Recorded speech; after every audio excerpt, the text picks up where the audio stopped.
몇 년 전까지만 해도 눈이 오면 가장 먼저 생각나는 건 바로 눈사람 만들기와 눈싸움이었습니다. 그러나 요즘에 눈 오는 날에는 조금 다른 놀이들이 유행하고 있다고 하는데요. 그중 하나가 바로 눈오리 만들기입니다. 사실 눈오리를 만드는 기구는 굉장한 인기를 끌어서 첫눈이 오기 시작할 때쯤에는 없어서 못 구할 정도라고 하는데요. 이렇게 한국인들만의 기발한 눈놀이는 글로벌 커뮤니티에까지 소개되며 많은 화제가 되기도 했죠. 그리고 한 외국인은 그 어떤 나라에서도 볼 수 없는 한국인들만의 눈 내리는 날 모습을 소개했고 이 글이 굉장한 화제가 되고 있다고 합니다. 그렇다면 이 외국인이 대체 어떤 일을 겪은 것인지 자세한 내용 살펴보도록 하겠습니다. 저는 미국 출신의 흑인이고 흑인은 아시아의 언어나 문화, 그 어떤 것과도 조화될 수 없을 것이라는 사람들의 편견을 깨부수고자 노력해왔습니다. 사실 제가 어렸을 때만 해도 해외에 대한 정보를 접하기 어려웠기 때문에 아시아에 대한 호기심이 제 노력의 가장 강력한 동기이긴 했죠. 그러던 중 저는 가족을 꾸리게 되었고 그렇게 제 꿈과 멀어지던 찰나 저에게 좋은 기회가 찾아오게 되어서 일본 지사로 파견 가게 되었습니다. 오랫동안 준비했던 제게 일본에서의 업무는 그다지 어렵지 않았지만 가장 힘든 건 바로 사람들이었습니다. 일본인들은 유색인종인 저와 눈도 안 마주치려고 하고 대화에도 안 껴주었기 때문이죠. 하지만 제 큰 키와 덩치 때문인지 제게 직접적인 위해를 끼치진 않았습니다. 하지만 저는 제 아내와 아이가 겪는 고통을 목격하고 바로 한국으로 떠나게 되었는데 알고 보니 일본에서 사는 동안 제 아내와 아이는 직접적인 인종차별을 종종 겪었기 때문이에요. 심지어 언제는 눈이 많이 와서 아이를 학원에서 데려오려고 가고 있는데 일본의 한 성인 남성이 제 아이에게 눈덩이를 던지면서 너희 나라로 돌아가라라며 소리를 지르는 것을 발견한 적이 있어요. 제가 바로 뛰어가니 그 일본인은 뻔뻔하게도 모르쇠로 일관했고 경찰에 신고했으나 경찰은 외국인인 우리말을 전혀 들어주려고 하지 않더군요. 저는 가족을 위해 그 길로 회사에 연락을 하게 되었고 감사하게도 저는 한국지사로 재발령이 나서 몇 달 후 가족과 함께 한국으로 이동할 수 있었습니다. 계약 기간을 채우지 못해서 각종 수당을 포기해야 했고 새로운 언어와 문화를 공부해야 했지만 제게 가족은 돈보다 훨씬 중요했죠. 놀랍게도 한국은 지리적으로도 일본과 바로 옆에 있었지만 두 나라의 문화는 상당히 달랐어요. 한국인들은 제 아내에게 굉장히 잘 대해줬고 아내는 새로운 모임에서 많은 도움을 받았는지 지역 기반 중고 앱을 설치해서 틈만 나면 그 앱을 들락날락 하더라고요. 이 앱 때문에 지금도 우리 집에는 정체불명의 물건들이 하나씩 생기는 중이고 문제는 아내가 그 앱으로 제 옷을 자꾸 사오는데 죄다 저에게 꽉 끼거나 작은 옷들 뿐이라 굉장히 골치 아프다는 것입니다. 아마 아내는 저렴하기만 하면 그냥 무엇이든 사오는 것 같은데 그렇게 우리 집에는 중고옷이나 기계들이 쌓이기 시작했고 우리 집은 이제 사람이 사는 곳이 아닌 골동품 전시관처럼 변하게 되었죠. 어쨌든 한 번은 한국에서 눈이 엄청나게 내린 적이 있었습니다. 그리고 휴대폰을 보던 제 아내는 지금 당장 나가자며 저와 제 아이의 손을 이끌었죠. 그렇게 아내의 손에 이끌려 나가보니 저희 집 앞 골목길에는 저녁 9시가 넘은 어두운 밤에 어떤 아이와 아이 엄마가 눈놀이를 하고 있더군요.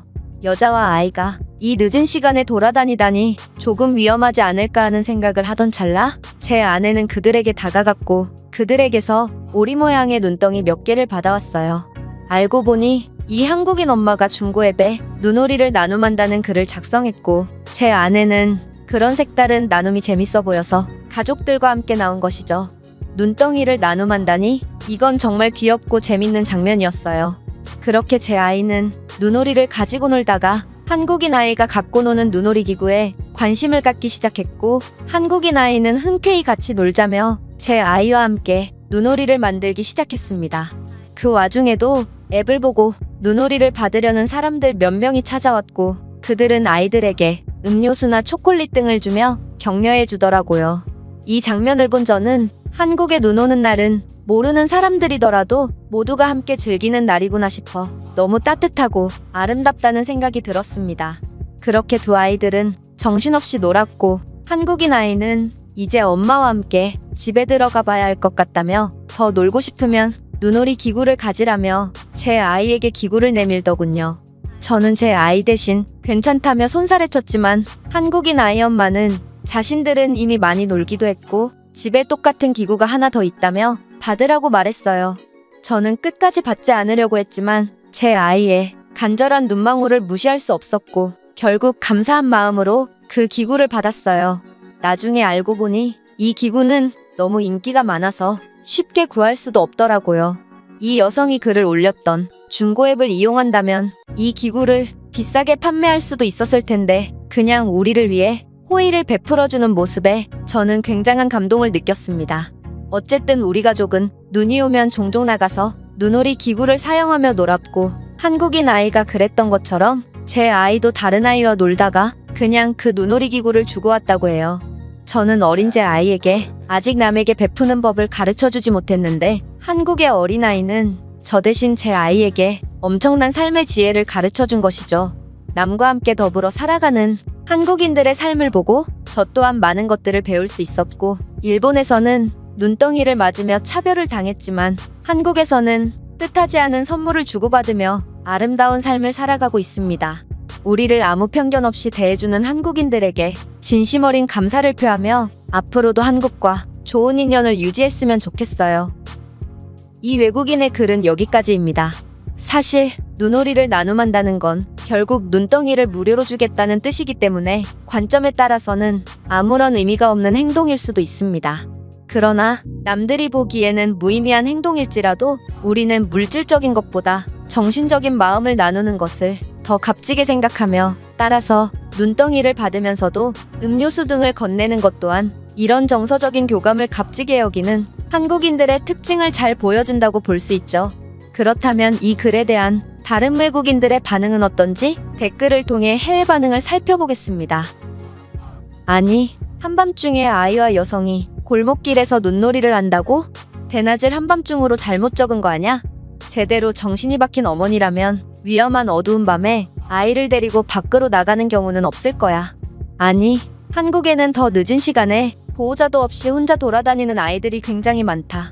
아무리 밤이라도 아이나 여자를 건드리는 나라가 제정신인 건지 아니면 아이 혼자 안전하게 다닐 수 있는 나라가 제정신인 건지는 잘 생각해 볼 필요가 있어. 저도 일본에서 인종차별을 당한 적이 있어요. 어떤 남성이 제게 눈을 던졌고 저는 눈싸움을 하자는 의미로 이해하고 긍정적으로 받아들이려고 했으나 뭔가 이상해서 유심히 보니 그 눈 안에는 돌이 들어 있었죠.